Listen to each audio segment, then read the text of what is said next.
Magandang araw mga kaibigan. Isang kwentong muli ang aking ibabahagi sa inyo na tiyak nakapupulutan niyo ng aral. Pero kung bago ka pa lamang sa aking channel, ay pakilike po ng ating video. Paklik ng subscribe button, gayon din ng bell icon para lagi po kayong updated sa mga paparating pa na upload. Pwede ba tayo mag-usap? Iyon ang text na natanggap ko kay Daniel. 1 linggo na kami rito sa isla. Nakabuti rin ang pagbalik ko rito para makaramdam muli ng kapanatagan at katahimikan. Pinagmasdan ko si Emmanuel at si Baby Blue na naglalaro sa dalampasigan. Siguro, kung magkaroon man ng anak si Emmanuel, ay magiging mabuti itong ama. Dahil kahit hindi nito anak si Blue, ay nakikita ko kung paano ito mag-alaga. Nagpasya akong tumayo at lumayo muna. Nang makalayo na ay saka ko tinawagan si Daniel. Daniel, wika ko sa lalaki. Carmela, salamat at pinaunlakan mo ako. Unti-unti na akong pinapatay ng guilt na nararamdaman ko. Gusto kong sabihin sa'yo na minahal talaga kita. Sorry kasi hindi ako nakontento sa'yo. Nakagat ko ang labi ko na magsimula itong maging emosyonal. Umiiyak si Daniel. Iyong iyak na ramdam ko talaga ang pagsisisi nito. It's too late. Alam kong huli na ang lahat. Nawala ang baby natin dahil kasalanan ko rin naman. Alam kong mahirap akong patawarin sa bagay na yon. Pero gusto ko pa rin humingi ng tawad. Hindi ko yun kayang ibigay sa'yo. Seryosong ani ko rito. Alam kong ikaw si Isabela. Natigilan ako sa sinabi nito. Remember, yung binigay kong kwenta sa'yo nung nasa isang kasino tayo? Natigilan ako at mabilis na inalala ang sinasabi nito. Oo nga pala, binigyan niya ako ng kwintas noon. According sa lalaki, ay isa iyong heirloom necklace mula sa lola niya. Naiwan mo iyon sa bahay. Mariin akong napapikit, kaya pala hindi ko nakita sa bag ko. Ano naman kung alam mo na? Bored ang tinig na ani ko rito. Alam na naman niya, hindi ko na kailangan pang pagtakpan ang sarili ko at ang identity ko rito. Nakakatawa man, minahal kita bilang si Carmela, pero minahal din kita bilang si Isabela. Ganun talaga ang epekto mo sa akin. Alam kong hindi mo ako mapapatawad kahit anong sorry ko pa ang gawin sa'yo. Gusto ko lang ding ipaalam na pinagbabayaran ko na ang lahat ng kasalanan ko sa'yo.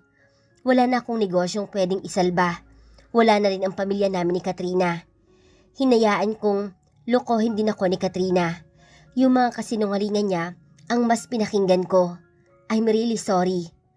Sunod-sunod na umaagos ang luha ko. Hindi ko na kailangan ng sorry mo. Habang buhay na ang galit na nararamdaman ko sa'yo. Sobra mo akong sinaktan, Daniel. Nagtiwala ako sa'yo. Nagpakatanga ako sa'yo kasi mahal kita nun. Pero nakuha mo akong lokohin. Ikaw ang dahilan kung bakit sobrang baba ng tingin ko sa sarili ko dati. Gigil na ani ko rito.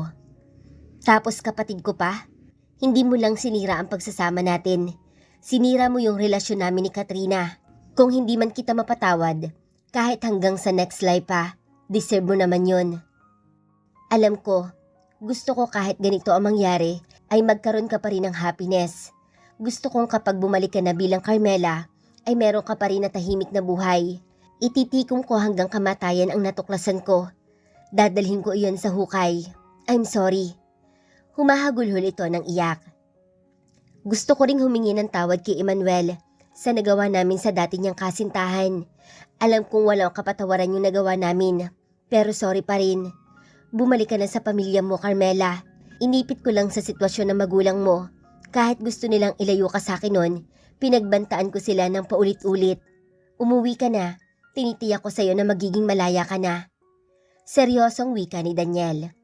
Hindi ko alam kung bakit kinutuban ako sa huling sinabi nito. Naputol na ang tawag pero ganun pa rin ang pwesto ko. Sakalang ako gumalaw nang may kumabig sa akin, payakap ng mahigpit. Si Emmanuel iyon. I'm here. Bulong niya sa akin. Sakalang din ako kumilos at mahigpit na yumakap dito. Hinayaan ko ang sarili ko na umiyak ng umiyak. Huwag mo akong iiwan, Emmanuel. Umiiyak na ani ko rito. Ang lalaking ito ang naging sandalan ko noon, pero alam kong sa mga nangyayari ngayon ay mas kailangan ko siya. Nararamdaman ko sa katawan ko yung pagod na matagal ko nang inalis sa isipan.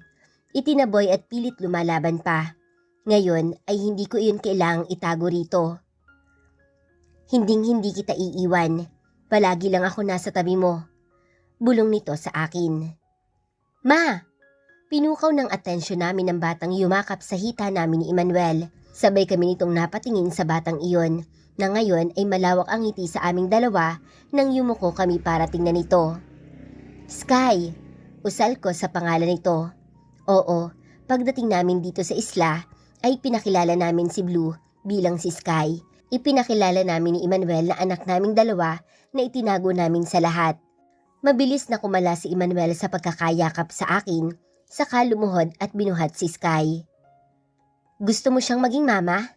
Malambing na tanong nito sa bata. Mama, napabungis-ngis ako sa tinura nito. Ako, gusto mo bang maging papa? Tumingin ang bata rito saka umiling. Napasinghap si Emmanuel habang ako ay malakas na tumawa. Ayaw niya sa'yo, biro ko dito. Pero agad na bumawi ang bata nang pupugin nito ng halik si Emmanuel. Yes, wika ni Baby Sky rito, dahilan para matawarin kami ni Emmanuel. Pasok na nga muna tayo, masyado nang mainit. Buhat nito si Sky, habang ako ay akbay-akbay nito. Nang nakasalubong si Lara ay parang nagde-daydream na naman ang isang to. Nailing na lang ako, lalo kapag pinuno ko ito ay may masasabi na naman. Katrina POB. Hindi na naman siya lumalabas ng kwarto. Hindi na rin kumakain kaya naman tinawagan na kita. Imporma ng mami ni Daniel sa akin. Tumango ako rito saka kami nagpasyang magtungo sa silid ng lalaki. Hindi pwedeng ganito na lang ang gawin ng lalaki. Sa dami ng problema nito ay natatakot akong baka may gawin itong masama sa kanyang sarili. Kaya naman nagpunta na rin ako kahit natutol ang mga magulang ko. Marahan ang ginawa kong pagkatok, saka pinihit ang doorknob at marahang itinulak iyon. Alam kong matapang si Daniel.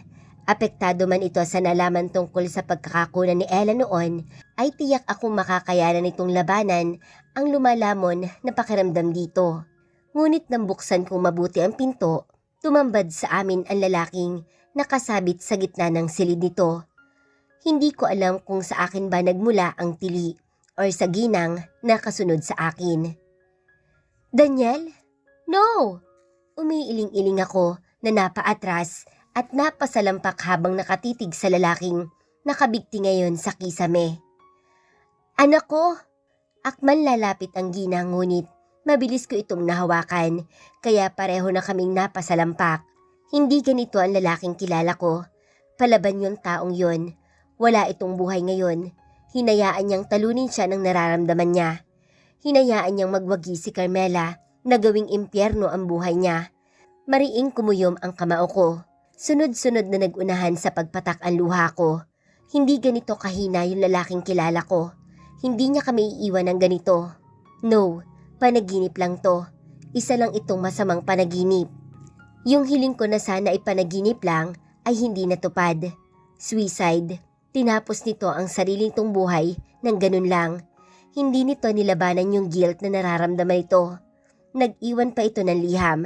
Hindi para sa akin, kundi para sa kanyang ina. Gusto niyang ihingi natin siya ng tawad kay Carmela. Gusto niyang hindi tayo tumigil hanggat mapatawad tayo ng kapatid mo. Umiiyak na ani ng ginang habang yakap ang sulat na iniwan ni Daniel. Hindi man lang ako binigyan ng pagkakataon ni Daniel na makausap pa siya. Andaya niya. Mas lalo kong naramdaman na kahit kailan ay hindi ako minahal nito. Hindi pinahalagahan ang pagsasama namin ng ilang taon. Kasalanan to ni Carmela. Seryosong ani ko rito. Iha, tama na. Dapat nga magpakumbaba ka rin sa kapatid mo. Tinapos ng anak ko ang buhay niya sa labis na pagsisisi sa nagawa niyang kamalian sa kapatid mo. Ikaw rin sana ay magsisi rin. Seryosong wika ng ginang. Ngunit umiling ako rito. Mami Gemma, kasalanan ni Carmela ang lahat na nangyari. Masyadong selfish. Gusto niyang sirain din yung buhay ng mga taong nakapaligid sa kanya. I think kailangan mo nang magpakonsulta sa doktor. Hindi na tama ang ganyang mindset, iha. Umiling lang ako rito. Pagbabayarin ko siya. Hindi ako titigil hanggat hindi siya nagdurusa. Nagdusa na siya ng matagal. Matauhan ka naman sana, Katrina. Guys, I think you need to see this. Mugtong-mukto ang mata ni Emily na lumapit sa amin. Nang iharap nito ang cellphone ay mas lalong nanghina ang tuhod ko. Si Kuya ang nag-upload ng mga videos niyo, Katrina. No, that's not true. Mariing tanggi ko. Wala na. Sobrang dami nang nakapanood, nag-share at tiyak na nag-download ng video. Ano pa ang mukhang ihaharap ko sa lahat ng tao? Sinagad na lahat. Naglulumong napasalampak na lang ako sa sahig. Please, sabihin niyong hindi totoo ang lahat ng to. Luha ang ani ko rito. Lumuhod si Emily at kinabig ako at niyakap. Para akong batang hindi napigilan ang humagulhol ng iyak sa sobrang sama ng loob ko. Andaya ni Daniel. Iniwan niya na nga ako. Nag-iwan pa siya ng kalat na mas lalong ikakabagsak ko. Sadya ba talagang hindi ako kamahal-mahal? Bakit kailangan niya pang gawin iyon? Pwede naman niyang tapusin ang buhay niya na wala ng panibagong gulo na iiwan. Galit na galit ang puso ko sa lalaking minahal ko lang naman. Ako lang ba ang sinisisi niya kung bakit nangyari ang lahat ng ito? Kasalanan din naman namin itong dalawa. Tinabig ko si Emily at basta na lang tumayo at iniwan ang mga ito. Nagmahal lang ako. Hinding-hindi ako hihingi ng tawad kay Ella. Bakit ko gagawin yon? Masyado siyang liligaya kapag ginawa ko iyon. Hinding-hindi niya na ako makikitang magmamakaawa at luluha sa harapan niya. Wala na si Blue. Wala na rin si Daniel. Kung mamamatay man ako dahil sa tumatakbo sa isipan ko, pues, isasama ko si Carmela. Mamamatay kaming lahat ng sabay-sabay. Mabilis ako nagpara ng taxi at nag-utos na ihatid ako sa address ng bahay namin. Pati magulang namin ay hindi niya pinalampas. Nasa hirap na sitwasyon ang mga ito ngayon dahil pinalipat niya sa maliit na bahay. Hirap na hirap at hindi sanay sa ganoong buhay sina mami at daddy. Tutulungan ko silang hindi mahirapan pa. Naglalaro ang ngisi sa labi ko. Tiyak na magkukumahog si Ella na bumalik para harapin ako. Oras na gawin ko ang bagay na tumatakbo sa isipan ko ngayon. Nang makarating sa bahay, ay agad kong hinitian ng bantay. Pwede ka nang umalis. Ako na ang bahala sa magulang ko. Pasensya na po kayo, Ma'am Katrina, pero si Ma'am Ella po ang boss ko. Malakas na umigkas ang kamay ko at sinampal ang lalaki. Ayoko nang marinig ang pangalan ng taong yan. Umalis ka na. Ani ko, saka iniwan na ito at dumiretso sa loob ng bahay. Inabutan ko sa sala si Mami at Daddy. Mabilis kong isinarado ang pintuan, pati na ang mga bintana at ibinaba ko rin ang kortina. What's going on, Katrina? Tanong ni Mami nang makita ang ginawa ko. Dumiretso ako sa kusina at kumuha ng patalim doon. Itinago ko iyon sa tagiliran ko. Sumusunod ang tingin nito sa akin, pero nanatiling nakaupo dahil hawak ni Daddy ang kamay nito. Nang lumabas ako sa pintuan, ay nakatalikod ang bantay. Mabilis na kinuha ko ang patalim. Bago pa ito makalingon, ay mabilis kong inundayan ito ng saksak sa likuran. Agad itong bumagsak. Saka ako tumalikod at bumalik sa loob ng bahay. Napatili si Mami na makitang may hawak akong patalim at ngayon ay umaagos ang dugo roon. Katrina? Takang ani nito. Bagya akong tumawa at lumapit dito. Itinutok ko ang patalim dito. Saglit lang ito, Mami. Pangako ko sa'yo na hindi ko kayo sasaktan ni Daddy. Hihintayin lang natin si Carmela. Napahikbi na ito at takot na takot ang makikita sa kanyang mukha. Tingnan lang natin kung lalabas si Carmela sa lungga niya. Nakangising ani ko. Bumalik ka agad, Carmela. Saglit lang itong larong to.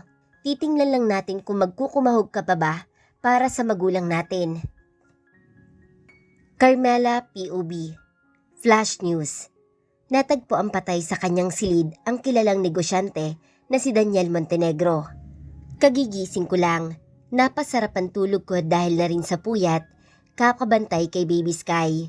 Sinasanay ko na lang din ang sarili ko na tawagin siyang Sky kaysa sa Blue na siyang kilala ng lahat. Dito sa islang ito ay bibigyan ko ng mas maayos na buhay ang batang ito. Ang balitang kasalukuyang nakaplay sa TV ang umagaw ng atensyon ko.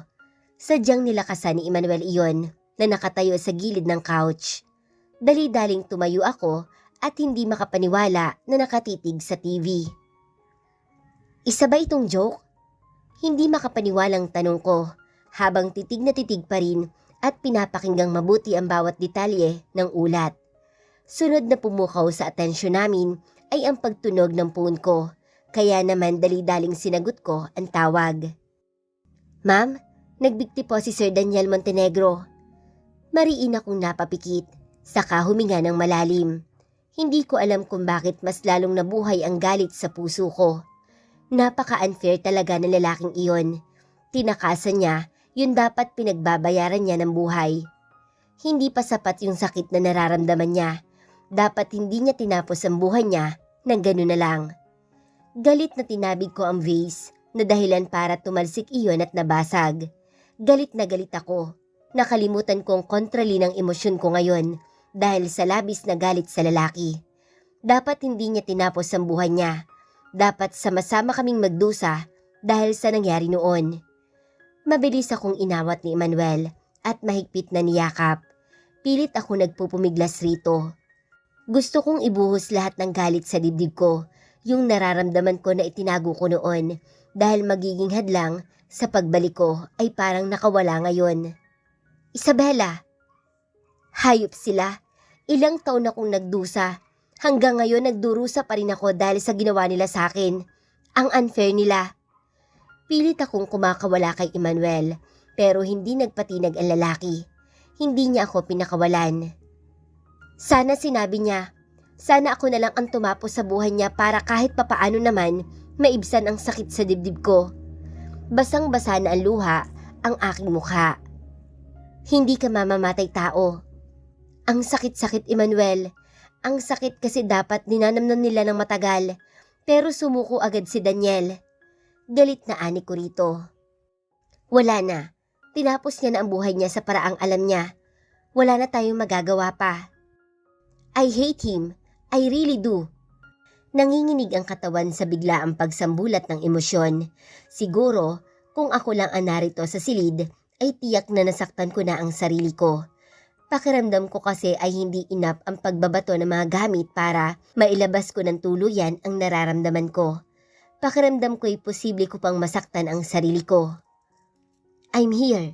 Paulit-ulit na bulong ni Emmanuel, saka mabining pinapatakan ng halik ang buho ko. Patuloy lang akong umiiyak ng umiiyak hanggang sa makaramdam na rin ng pagod. Binuhat ako nito saka inihiga sa kama. Gusto mo bang bumalik na tayo sa syudad? Tanong nito sa akin. Hindi. Wala akong reason para bumalik roon ngayon. Wala ka balak silipin siya? Mabilis akong umiling. Tiyak na ang huling hiling ng taong yon ay ang makita ko siya. Hindi ko ibibigay sa kanya yon kahit patay na siya. Kahit sa huling hantungan niya ay hindi ko ibibigay ang kapatawarang hinihingi niya. Gigil na ani ko rito. Tumango naman si Emmanuel, saka bahagyang pinisil ang kamay ko. Magpahinga ka na muna. Udyok nito sa akin. Akma itong aalis nang mabilis kong pigilan ang kamay nito. Saka ako umiling-iling. I'll stay. Nagpa siya itong humiga saka ako mahigpit na niyakap. Akala ko naman iyon ang pasabog ngayong araw. Pero hindi pa pala tapos dahil mas nakakatakot na balita ang itinawag ng tauhan ko. Si Emmanuel ang tinawagan. Marahil hindi ako nito makontak. Ma'am, kailangan niyo pong pumunta rito. Hostage ngayon ni Ma'am Katrina ang mga magulang niyo po. What? May tama rin po ako. Sinaksak niya po ako. Nababaliw na sila. Parang kisap mata lang. Ang tahimik na araw sana namin ay isa palang araw para bigyan ako ng sakit ng ulo. Isang malaking dilubyo. Tiyak akong hindi magagawang sakta ni Katrina ang mga magulang namin. Binabalitaan ako ng tauhan ko sa sitwasyon ng magulang ko nitong mga nakalipas na araw. Inaalagaan sila ni Katrina. Tiyak na kaya nagkaganito si Katrina ay dahil kay Daniel. Pero sa tingin ba niya, Ako pa rin yung dating Carmela na hihina-hina. No, patay na yung Carmela na yon. Agad kaming lumuwas upang makauwi ako sa bahay. Saglit na nagpalit ng damit sa isa sa unit ni Emmanuel sa malapit lang sa bahay nila. Alertado ang mga bantay namin na dinoble pa ng lalaki. Habang pinagmamasdan ang sarili sa salamin ay bahagya akong natawa. Kahit pa bumalik ako sa dating ayos, alam kong ibang-iba na ako. Iba na ang makikitang aura sa akin, kahit pa lumang style ang damit na suot ko. Bahagya akong inadjust ang suot na salamin, saka sinulyapan si Emmanuel. I'm ready. Tumango naman ito saka lumapit at inabot ang hawak niyang baril. In case na kailangan mo, tinanggap ko iyon saka yumakap dito. Alam kong dito matatapos ang lahat. Bulong ko rito. Humigpit ang yakap nito sa akin. Mag-iingat ka. Kailangan mo pang umuwi sa akin. Napangiti ako saka tumango rito. Hindi na ako nagulat ng bahagya itong lumayo saka yumuko at mariing nilapat ang labi niya sa labi ko. Kumapit ako sa balikat nito at bahagyang tumingkayad at tinugon ang halik nito. Napadaing pa ako ng bahagya nitong tudyuin ang aking dila saka kami naglayo. Babalik ako. Nakailang ulit na akong huminga ng malalim. Agad na lumabas sa pinagkukublian ng tauhan na hinang-hinana. Agad itong binuhat ng mga tauhan dahil marami nang ang dugo ang nawala rito. Pero gising pa rin ito. Halata pa ring alerto ito kahit na hinang-hinana. Marahan ang ginawa kong paghakbang pagpasok. Nakakubli ang baril sa aking likuran. Kanina pa kitang hinihintay. Dinig kong wika ni Katrina saka bumukas ang pintuan, hindi kalakihan. Pumasok ako roon. Nakabalik na ito sa pwesto nito sa likuran ni Mami na nakaupo na ngayon sa monoblock chair at nakatali. Nakabusal ang bibig habang ang ginang ay luhaan. Si Daddy ay nakaupo sa couch at kahit naman mukhang gustong tulungan si Mami ay wala namang magawa dahil hindi pa rin naman ito nakakalakad at nakatali ang kamay. Nakabusal din ang bibig nito. Hello sis. Malawak ang ngiting wika ni Katrina habang nilalaro sa kamay ang patalim. May natuyong dugo pa nga roon kahit sa kamay nito. Hi! Kalmadong ani ko rito. Humakbang ako patungo sa single couch at naupo roon. Mabuti naman at narito ka na. Sumunod ang tingin ko sa kutsilyo na pinalandas nito sa pisngi ni Mami. Wala namang intensyon na saktan ng ina. Waring ginagawa lang nito iyon para sindakin ako. Pero wala akong ipapakitang takot dito dahil hindi ko naman iyon nararamdaman. Namiss mo ba ako? Nakakabaliw ba ang nararamdaman mong pangungulila sa akin kaya ka nagkakaganyan? Bakit ba kasi hindi ka nalang namatay noon? Bakit kailangan mo pang bumalik at sirain ang lahat? Sigaw nito sa akin. Bahagya akong tumawa sa katiningnan nito. Ayaw mo ba nun? Binigyan ko ulit kayo ng kulay ng buhay? Hindi ka ba masaya na ipinarealize ko sa'yo na hindi ka talaga kayang mahalin ni Daniel? Hinablot ni Katrina ang buhok ni Mami, saka inilagay ang patalim sa leeg ng aming ina na napahiyaw sa takot. Sinira mo ang buhay ko, Carmela. Ikaw ang sumira sa akin. Gigil na ani nito. Hindi ako ang sumira sa'yo. Ikaw mismo ang gumawa noon sa sarili mo. Hinayaan mong lamunin ka ng insecurities mo. Hindi ko rin naman akalain na gusto mo palang lampasan ang mga academic achievement ko na kahit kailan ay hindi mo naman nagawa. Hindi ko rin naman alam na mahilig ka rin sa tira-tirahan at nagamit ko na. Parang si Daniel. Bahagya akong tumawa saka dumikwatro. Sumandal pa talaga sa couch at ipinatong sa armrest nun ang kamay ko. Selfish ka. Natawa ako sa ibinato nitong salita. Hindi na tayo bata, Katrina, para magbatuhan ng ganyang salita. Hindi pagiging selfish ang mahusay sa academics. Hindi rin selfish yung likas na mabuti ang kalooban. Ikaw ang tunay na selfish. Ibinigay ng family ko sa iyo ang lahat, pero nakuha mo pa rin kaming tuklawin dahil sa ganyang ugali mo. Mahal mo ang magulang natin, pero ikaw ang nagbagsak sa kanila. Mahal mo si Daniel, pero ikaw rin ang naghila kay Daniel pababa. Pareho niyong kasalanan kung bakit kayo kinakarma ngayon. Alam mo ba kung ano yung sinabi ni Daniel sa akin sa phone? Sorry. Sorry. Sorry ng sorry. Tumawa ako rito, saka umiling-iling. Kaso, hindi ko ibinigay ang kapatawaran na hinihingi niya, kahit pa patay na siya ngayon. Ang sama mo. Sigaw nito na muli kong ikinatawa. Mas masama ka. Mang-aagaw ng asawa. Babaeng inasa sa lalaki ang success. Palibhasa, hindi mo kaya makuha dahil boba ka. Ang talas ng dila mo, Carmela, kahit pa nasa ganitong sitwasyon na tayo. Hindi ko kailangan magmakaawa sa'yo para pakawalan mo sila. After all, ikaw pa rin naman ang pinili at pipiliin nila. Awa, gusto pa nga nilang kawaan kita eh. Kahit ako yung tunay nilang anak, gusto pa rin nilang kawaan kita. Nawala yung anak ko sa akin nang dahil sa ginawa ninyo ni Daniel sa akin. Nawala ang anak mo sa pagiging selfish mo. Don't tell me kasalanan ko pa yon. Tapusin na natin ang usapan na to. Lumapit siya sa akin sa kahinawakan ng kamay ko. Pilit niyang inilagay ang patalim sa palad ko. Patayin mo na ako, Carmela. Tapusin mo na ang paghihirap ko. Biglang nagbago ang boses ito. Parang pagod na pagod at nais na lang tapusin ang lahat. Hawak ko na ang patalim. Gusto niyang tapusin ko ang buhay niya. Nagpapatawa ba siya? Humahagulhol ito ng iyak sa paanan ko. Kitang-kita ko kung paano umiling-iling si Mami at Daddy. Ngumisi lang ako sa mga ito. Mariin kong hinawakan ang buhok ni Katrina na ngayon ay basang-basa na ng luha. Patayin kita? Tapusin ang iyong paghihirap? Masyado ka namang swerte kapag ganun. Ilang taon akong nagdusa. Ilang taon ka namang nagpakasasa sa pwestong inangkin mo. Bakit hindi nyo man lang matagalan ang kinalalagyan nyo ngayon? Masakit?